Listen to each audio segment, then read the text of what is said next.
Muy buenos días, queridos estudiantes. Le damos la más cordial bienvenida a una nueva sesión del área de Ciencias Sociales, sus docentes de cuarto año de secundaria, licenciada Olga Amanca Peralta, y quien les habla en esta oportunidad, licenciada Rosario Vázquez Picón.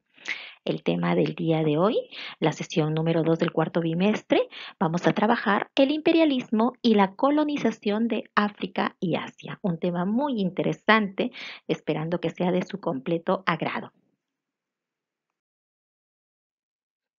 Bien, queridos estudiantes, en esta diapositiva vamos a conversar acerca de la situación significativa, para lo cual nosotros vamos a ver que en el siglo XIX Europa experimentó tres grandes procesos políticos. ¿Cuáles son estos grandes procesos políticos? Dos de ellos ya hemos visto en la sesión anterior y tú me vas a ayudar un poquito a recordar. A ver, ¿qué dijimos que era el liberalismo? Ah, muy bien. El liberalismo era una corriente filosófica, económica y política cuya idea esencial era el desarrollo de la libertad personal individual. ¿Con qué fin? Para lograr o conseguir el progreso de la sociedad. ¿Cuál fue el otro proceso que hemos visto? El nacionalismo. ¿Qué habíamos dicho acerca del nacionalismo? Pues el nacionalismo era un movimiento político de afirmación y reivindicación nacional, para lo cual las naciones querían tener su propio Estado. Se oponían a que este Estado se base en derechos dinásticos, es decir, no querían ser gobernados de forma hereditaria, sino querían tener el derecho de poder elegir por sus representantes. El tercer proceso político que vamos a conversar esta semana es acerca del imperialismo. Y el imperialismo es la competencia que se da entre estos países europeos para dominar territorios y mercados. Para lo cual yo te pregunto lo siguiente, ¿por qué los países europeos se emprendieron la colonización de diversas regiones del mundo? ¿Qué puede provocar las rivalidades entre los países vecinos? Esto lo vamos a ir respondiendo a lo largo de la sesión y te comento el propósito de esta sesión es identificar las características del imperialismo con la finalidad de evaluar el impacto o las consecuencias de este hecho en acontecimientos posteriores o en la actualidad. Aquí vamos a ir conociendo un poco acerca del imperialismo del siglo XIX, para lo cual te voy a dejar el link de un video, el cual se titula El imperialismo en 3 minutos. Un video muy interesante, es corto además, pero te va a ayudar a poder responder de forma oral las siguientes preguntas. ¿A qué se llama imperialismo? ¿Cuál de las causas mencionadas en el video crees que es el más importante y por qué? ¿Qué países fueron los protagonistas? ¿Cuáles fueron las consecuencias positivas y negativas del imperialismo? Aquí te invito a que comprendamos el espacio y el tiempo histórico. Vamos a observar aquí el mapa de los imperios de Europa Oriental en el siglo XIX, para lo cual vas a reconocer aquí cuáles son los imperios que se ubican en Europa Oriental. Ahí puedes ver cuáles son estos tres grandes imperios, cuál de ellos es el más grande, cuáles fueron los límites del imperio ruso, cuáles son los países europeos actuales que forman parte de esta región. ¿Existe diferencia entre los imperios que se formaron en Europa Oriental y en Europa Occidental? Chicos, aquí vamos a conversar acerca de los imperios de Europa Oriental en el siglo XIX. Vamos a ver que durante este siglo perduraron en Europa Oriental tres extensos imperios en los que el liberalismo no había tenido mayor implantación y todavía entonces subsistían el gobierno y las estructuras sociales y económicas tradicionales. ¿Cuáles eran estos tres imperios? Pues el imperio austrohúngaro, el imperio ruso y el imperio otomano.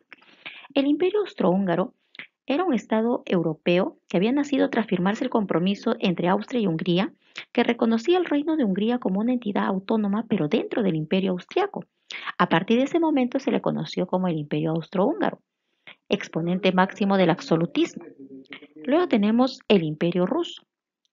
El Imperio ruso era un estado inmenso que estaba comprendido entre dos continentes, Europa y Asia. Era gobernado de forma absolutista por los zares que tenían y concentraban todos los poderes. Decidían sobre la paz y la guerra, decretaban las leyes, nombraban y separaban ministros y poseían la máxima autoridad religiosa. Luego tenemos el Imperio Otomano. El Imperio Otomano tenía un tipo de gobierno absolutista ya que el monarca podía tener todo el poder y además de ello era un estado autocrático porque el monarca no solo era el líder político sino también era el líder religioso. Estos tres imperios empezaron a tener conflictos cuando el Imperio Otomano se resquebraja. Entonces, a este resquebrajamiento y y a esta situación en la cual el Imperio Austrohúngaro y el Imperio Ruso intentan repartírselo, entonces se le conoce como la cuestión de Oriente, que es un conflicto internacional, precisamente originado por el choque de los intereses entre estos imperios por el control de los Balcanes y tener acceso al mar. En este caso, los austríacos estaban temerosos del expansionismo ruso a través de los Balcanes. Entonces intentaron crear una barrera de contención para impedir su avance. De los rusos quisieron imponer su dominio sobre los Balcanes y para ello utilizaron como pretexto la protección la protección en los esclavos. Entonces, de esa forma tuvieron este conflicto internacional, estos tres imperios de Europa Oriental del siglo XIX.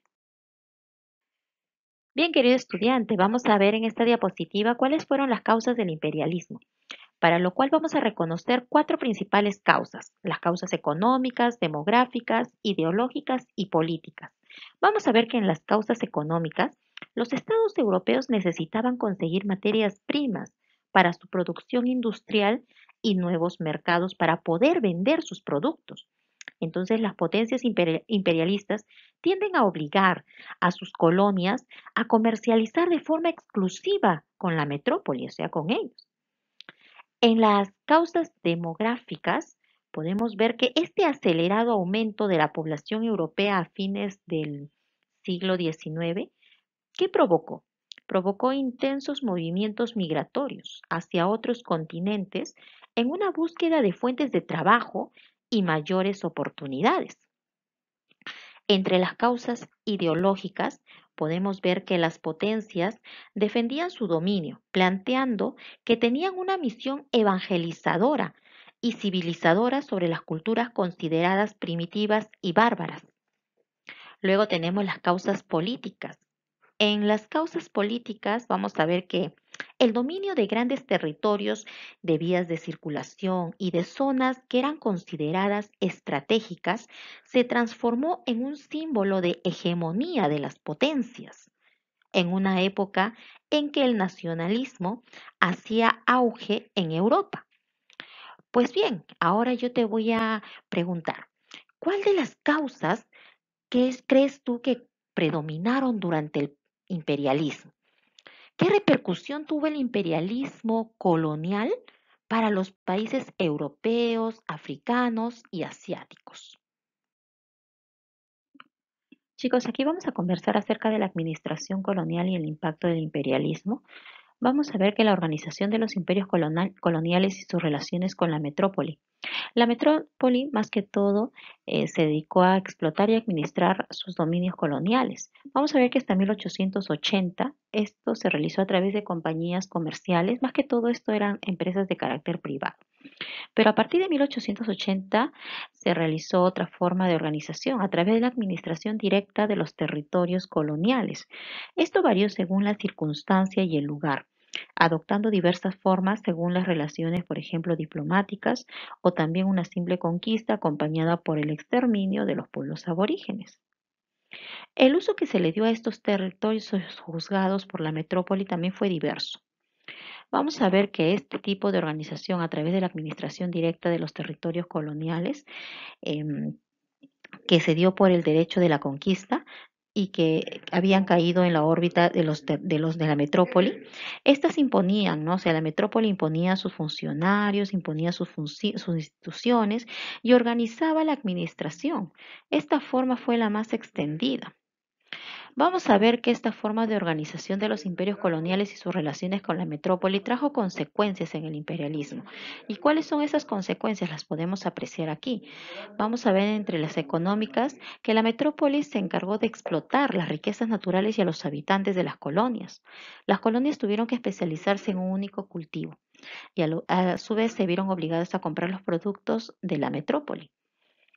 En cuanto a las consecuencias demográficas y sociales, vemos que la población de las colonias aumentó debido pues a que la inmigración de la población europea hacia las colonias y al descenso de la mortalidad de la población autóctona.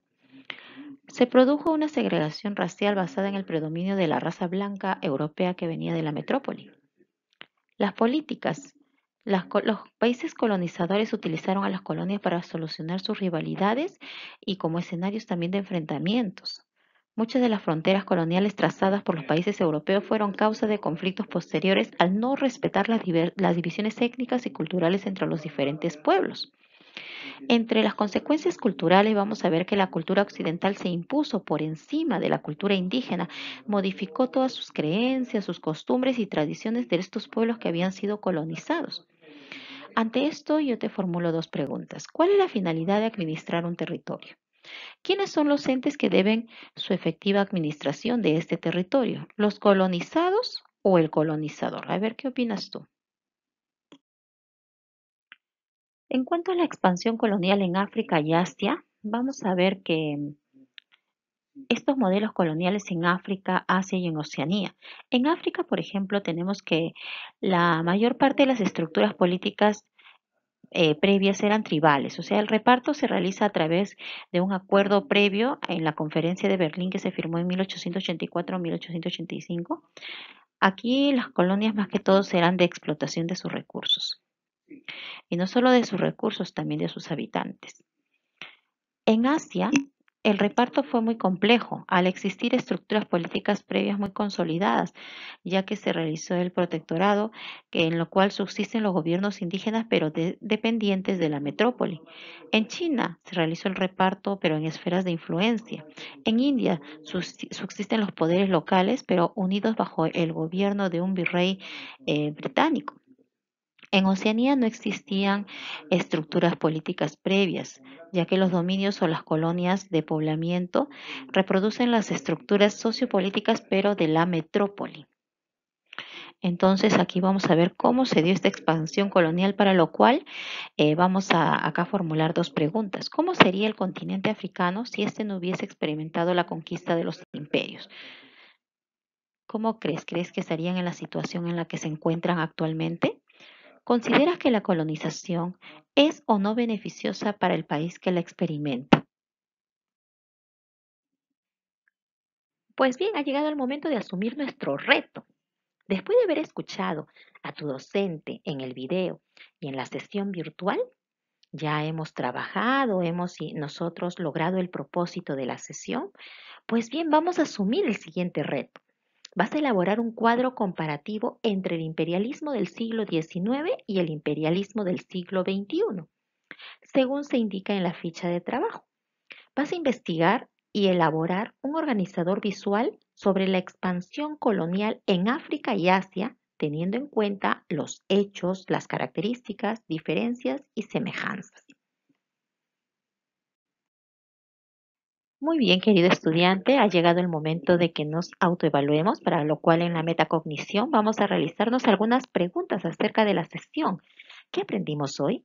¿Comprendí el imperialismo del siglo XIX, sus causas e impactos? ¿Estás de acuerdo con las actitudes y conductas de los individuos frente al imperialismo? ¿Por qué?